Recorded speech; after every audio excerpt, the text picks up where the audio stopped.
Hello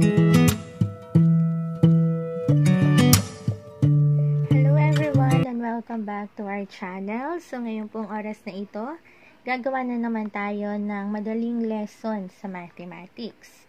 At ang gagawin nga po natin ngayon is arranging decimals in column. So napakahalaga na marunong tayo mag-arrange ng tama ng mga numbers with decimals. Dahil kailangan natin ito when we add and subtract numbers involving decimals. So let us now start. Gawa tayo ng mga halimbawa. So kapag tayo ay nagsusulat ng decimal numbers, napakahalaga na nilalagyan natin ng 0 sa unahan ng decimal point kapag wala itong value. Yung iba kasi ang nilalagay lang 0.32, okay, o di kaya 0.760 at kung ano-ano pa. So dapat kapag tayo ay nagsusulat ng decimal numbers, kapag walang value, ang ones, tens, hundreds at iba pang digits sa unahan ng decimal point, dapat naglalagay tayo ng 0 para hindi tayo nalilito at nagkakamali.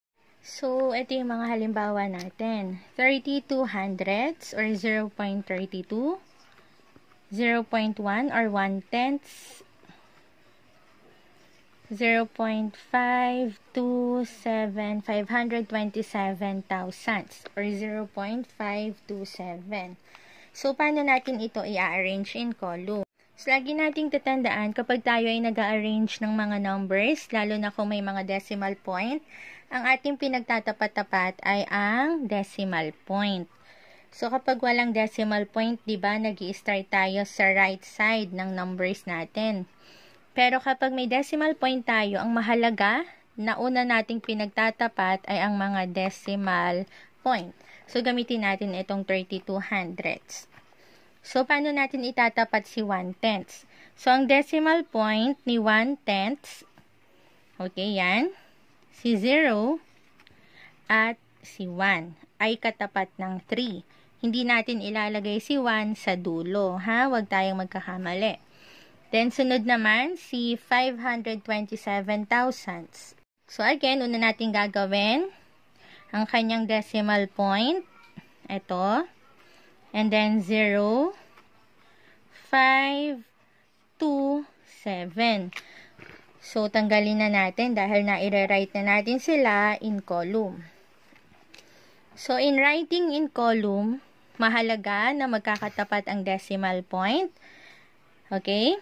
And then, magkakatapat ang bawat digit. Paano kapag walang katapat na digit?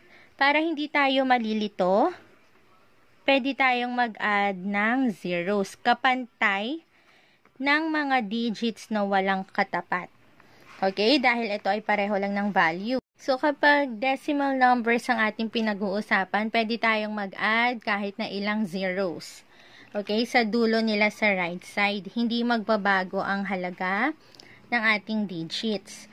Okay? And then, katulad dito, sa unahan naman ng decimal point sa left side, pwede rin tayong mag-add ng kahit na ilan na zeros. Okay? Basta walang whole numbers na involved dito sa left side. So, ito na ang ating decimal numbers.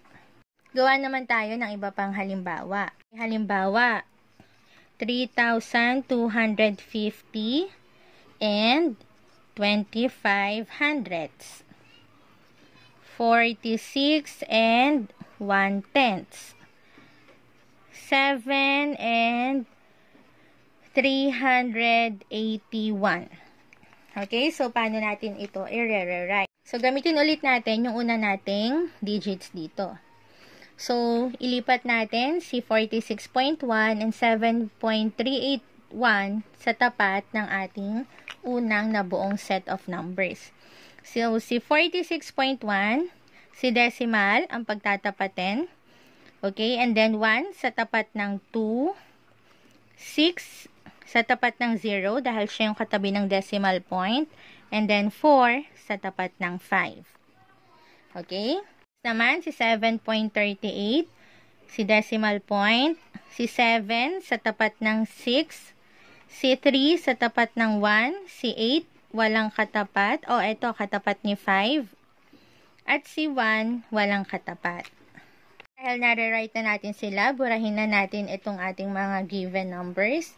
And then again, hindi tayo malito, pwede tayong mag-add sa pinakaunahan ng mga zeros at sa mga pinakadulo. So, si 5 at si 8, magkakatapat. May 1 tayo dito, walang katapat. So, para hindi tayo malilito, mag-add tayo ng zeros. Okay? Sa ibang mga bata, para hindi rin sila malito, no? Pwede rin tayo mag-add sa unahan naman ng zeros sa mga tapat nila. Para hindi sila malilito kung ano ba yung mga i-add nila at isa-subtract. Ang bata kasi, kapag walang katapat yung ibang digits at sila ay nag-subtract, bini-bring down lang nila yung number. So, kaya napakahalaga na nag-add tayo ng 0 sa mga dulo at sa mga unahan. Gawa pa tayo ng last set of examples natin.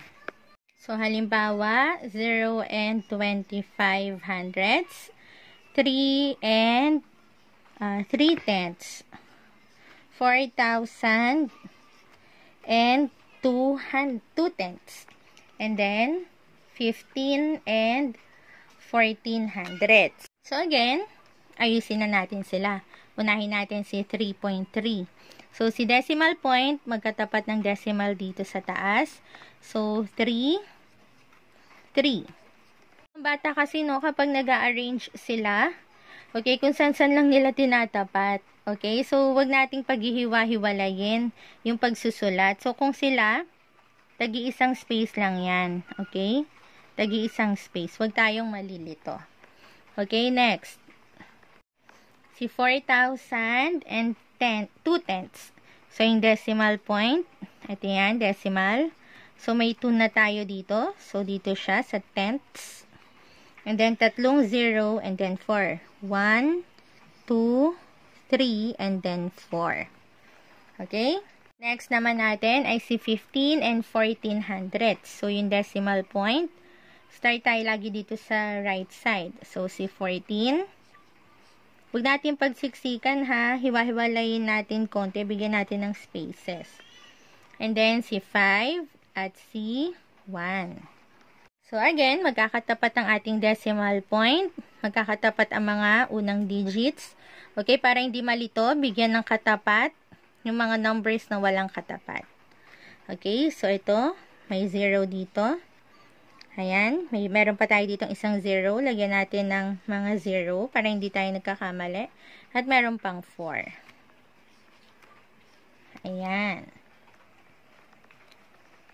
Ayan, so ganyan lang po kadali ang pag-arrange ng decimals in column.